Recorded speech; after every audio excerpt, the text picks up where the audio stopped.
Futebol na Canela 2. Já, claro, nós vamos falar tudo da rodada e vamos destacar o clássico de ontem que transmitimos River e São Lourenço 0-0. Tivemos várias transmissões do Campeonato Argentino esse final de semana.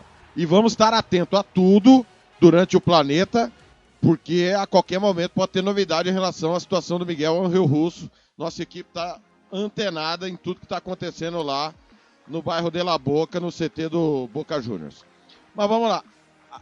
Olha, eu juro pra vocês, semana passada eu trouxe a informação, na sexta, eu acho que o Taylor não tava, que o JJ não quis o Ranco, zagueiro do Feyenoord, que chegou pra treinar, não deixaram nem entrar na concentração, onde o Al Nassr tá se preparando na Áustria. Um absurdo.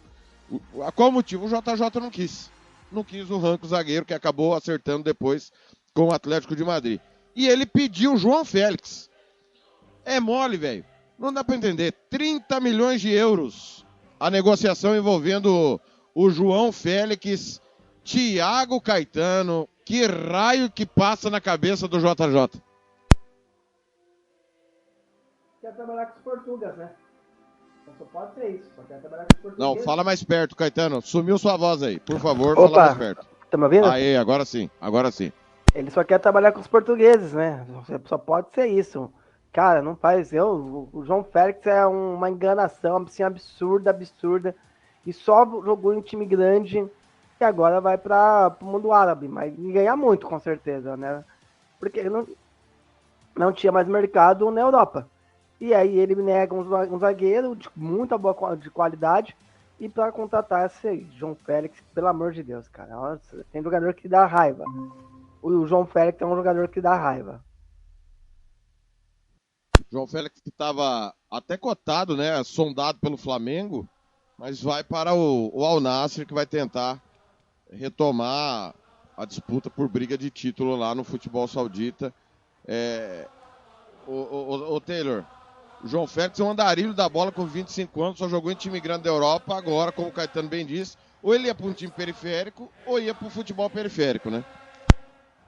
Não ia ter muita escolha, né, o João Félix. João Félix, que, aliás, é um daqueles casos de jogadores que nós vemos como joias, como jogadores que despontam como grandes atletas, que fazem a diferença e que podem, né, fazer a diferença, que trazem toda uma esperança para os clubes que os revelam, mas, infelizmente, acabam mostrando-se uma decepção, né? O João Félix teve uma ascensão meteórica no Benfica, jogou muito bem, foi negociado para o Atlético de Madrid, também teve bons jogos por lá, e depois começou a cair de produção, passou pelo Milan, passou pelo Chelsea, voltou para o Atlético de Madrid, mas não conseguiu reencontrar o seu melhor futebol e não teve escolha, né? Vai ter que ir para o Oriente Médio para fazer um bom dinheiro, mesmo jogando abaixo do que poderia se jogar. Perdeu espaço também na seleção portuguesa.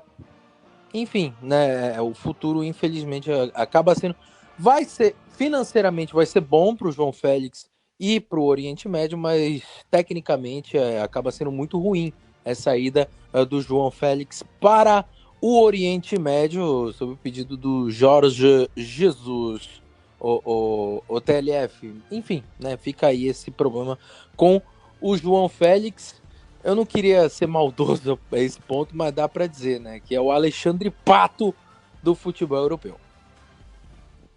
Muito bem, vamos ao mercado do fim de semana. Poucas movimentações, mas algumas importantes. Gibbs White frustra o Tottenham e renova com o Nottingham Forest até o final da temporada 27-28. O Tottenham esteve disposto a pagar a rescisão, que girava em torno de 60 milhões de euros, né? Que foi o que pediu o Nottingham Forest, mas acabou havendo o acerto. Lembrando que na Inglaterra não há multa, tá, galera? Não tem multa. O clube decide lá o valor que ele acha que tem que ser para liberar o atleta, o clube paga ou não. Mas, apesar do Tottenham ter sinalizado que pagaria, houve o acerto entre o jogador e o Nottingham para a renovação até o final da temporada 27-28. Napoli anuncia a contratação de um baita goleiro. Vanja Milinkovic-Savic, ex-Torino, chega ao time atual campeão italiano. 21 milhões de euros para o goleiro de 28 anos. Ele chegou ao Toro em 2017 após passagem pelo Lechia Gdańsk da Polônia. O goleiro passou na base do Manchester United, onde foi campeão mundial sub-20. Passou pela base do Manchester United e foi campeão mundial sub-20 pela Sérvia. Defendeu o SPAL Ascoli, além do Standard Liège, antes de chegar ao Torino, onde era titular desde 2022, com 158 jogos pelo clube. Baita reforço aí pro Napoli, ô Caetano. Milinkovic-Savic é um baita goleiro. Realmente, né? O Napoli tem tocado bastante de goleiro, né? Tem buscado o goleiro perfeito. E vai atrás de um goleiro que estava na Itália, conhece o futebol italiano de altíssimo nível. Vamos ver como vai ser a adaptação dele, mas eu creio que não deve sentir nada. O Napoli passa a ter um dos melhores goleiros da Europa, sem dúvida alguma. A gente já tinha anunciado sexta-feira, Lucas Perry, ex-Lyon, já chegou em Leeds e assinou no final de semana o contrato com o Leeds United, da mesma forma que Gyökeres, também a gente já havia anunciado. Gyökeres chegou em Londres e assinou com o Arsenal. O Botafogo emprestou o atacante Elias Manuel ao Santa Clara. Empréstimo por uma temporada. Atacante de 23 anos chegou ao Botafogo após passagem na MLS, no New York Red Bulls e no Real Salt Lake. O Santa Clara está nas fases eliminatórias da Conference League. O Fulham, voltando para a Inglaterra, anunciou a contratação do goleiro Benjamin Leconte, ex-Montpellier, time rebaixado no campeonato francês. Ele se junta ao time do técnico Marco Silva por 2 temporadas. Passagens por Lorient, Dijon, Monaco, e ele se destacou no Montpellier, apesar da péssima campanha do time campeão francês, né, que vai para a Ligue 2. 34 anos, ele vai estrear na Premier League, nunca jogou no futebol inglês. Olha, Robertinho, treinador, revelador e campeão nas Laranjeiras, deixa o Fluminense para se destacar no futebol sul-africano, né? Ele vai para a África do Sul após passagem pelo futebol da Tunísia e está por lá trabalhando no Rayon Sports da África do Sul. Ele que trabalhou durante muito tempo na base do Fluminense em Xerém, tem se destacado lá no futebol sul-africano. Falando de futebol brasileiro, o Atlético Paranaense liberou Palácios ao Nacional do Uruguai. O Campeonato Uruguai começa no final de semana. Ayen Palácios, colombiano, lateral do Atlético, não deverá continuar. Há um pré-acordo do tricolor de Montevidéu para ele ser anunciado. Um dos motivos é ele não estar sendo aproveitado pelo técnico Odair Hellmann no time que disputa a Série B do Campeonato Brasileiro. Outra aqui movimentação no futebol brasileiro Tite Ortiz, atacante argentino, troca o Sport pelo América Mineiro. Ele sai de um time que está em crise na Série A para um time em crise na Série B. Ai, meu Deus, vou falar para você uma coisa, hein? Tá brabo, hein? Tá brabo. Embora ontem o América foi buscar um 0-2, né? Tava perdendo do Atlético Paranaense. Conseguiu um empate, mas tá em crise o Coelho. E a última por aqui, destaque da LDU, é alvo do Ceará. Trata-se de Brian Ramírez. Teve passagem... teve passagem não. É da LDU e tá interessante também o futebol mexicano e da MLS. Segundo o jornalista Vene Casagrande, o Vozão apresentou proposta de $2 milhões. Porém, o Leão do México está interessado no atacante. 24 anos, ele foi revelado pelo Juventude da 3ª divisão do Equador. Chegou a LDU, que é a atual bicampeã equatoriana, foi campeão da Copa Sul-Americana, 26 jogos, 4 gols, 6 assistências na atual temporada. Ele que agora é comandado pelo brasileiro Thiago Nunes, que chegou lá na metade do ano. como eu falei, poucas informações do mercado da bola. Final de semana é curtinho. Alguma coisa aí, Taylor, a acrescentar do mercado da bola?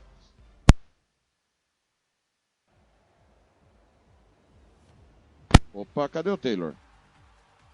Pode Vou ver repetir, o gato. repetir o TDF. Alguma coisa a acrescentar? Mercado da bola curtinho nessa segunda-feira, porque o final de semana Sim. foi pouco agitado. Tem uma coisa a acrescentar. No último domingo, ontem, né? Ontem tivemos os rumores, subindo os rumores, aliás, vindos da França. E segundo o site Go.com, de lá da França, né? A versão francesa do site Go.com, destacando que o Neymar está com fortes negociações e conversas para ir para o Olympique de Marseille. Mas é desmentido já, né? Oi? Já foi desmentida essa conversa aí, né? Já acabou desmentindo, né? Nessa última segunda-feira houve essa conversa, mas segundo o site, né? Mas o próprio Neymar já desmentiu, já falou que não tem possibilidades do Neymar sair do Santos até o fim de 2025. Só que para 2026 a gente não sabe. Vale sempre lembrar que o Neymar quer se preparar ao máximo para a Copa do Mundo de 2026. Não sei se ele vai ter esse ambiente no Santos Futebol Clube, mas com essa recusa do Neymar e do staff dele para a equipe do Olympique de Marseille, acredito que ele vai sim fazer essa preparação quase que por completo no Santos até o último ciclo de Copa do Mundo dele, né? Que na verdade já está acontecendo, e a Copa que vai acontecer no ano que vem, em junho, a quarta e última Copa de Neymar com a camisa da seleção brasileira. Ô, Thiago. Deixa eu trazer só uma última aqui para você analisar também essa do Neymar. O meu caro Caetano, ainda não é oficial, tá? Mas o Wrexham, time que está na segunda divisão, né? São 3 acessos seguidos. O time do Ryan Reynolds, time do País de Gales. Ele fez uma proposta por Eriksen, dinamarquês, que estava no Manchester United. Pode pintar no time da segunda divisão aí, Caetano. Mas acho que o Eriksen tem bola ainda para jogar em time de primeira divisão. Talvez não da Inglaterra, mas em outro país. Acho loucura ele aceitar uma empreitada dessa. Também tem que ver as questões financeiras. Ô, Thiago, e tem uma boa aqui também, né? Do Guarani, o nosso bugrão aqui de Campinas, mandou o presuntinho embora no final de semana e tá fechando com o Matheus Santos do Ipiranga, que é o 6º colocado, disputa mesmo o campeonato que o Guarani. O Guarani está na 12ª colocação, brigando contra o rebaixamento, mas também tentando ainda chegar no G8. Então o Matheus Santos deixa o Ipiranga de Erechim para acertar com o Guarani. Essa aí você não deu, Telef, é a maior notícia do dia. Está de brincadeira. A maior notícia do dia é o CSA, que trocou de treinador às vésperas do jogo com o Vasco pela Copa do Brasil. O Igor Magalhães não é mais técnico do CSA, já que o senhor está falando da Série C, seu Thiago Caetano. Fala quem chamou. Sim, sou eu chamar. Só para trazer um adendo, né? Já pensou se o Eriksen aceita ir pro Wrexham? O Eriksen ia ter que jogar com o Paul Mullen, né? Que é o atacante lá da equipe do Wrexham, o Super Paul Mullen. É lamentável, né? A gente está trazendo informação. Pelo amor de Deus, cara. Informação séria, Mas é o nome do cara, Paul Mullen. É o Paul Mullen. 10 horas da manhã, numa segunda-feira, chovendo em Campinas. Todo mundo com os pés molhados na rua. Pode procurar Paul Mullen. Esse cara é o cara lá no Wrexham. O tio dos gatinhos ainda fala isso. Realmente para chamar o intervalo. Vamos chamar o intervalo e na volta nós vamos te contar o que aconteceu no final de semana aqui na América do Sul. Futebol na Canela 2.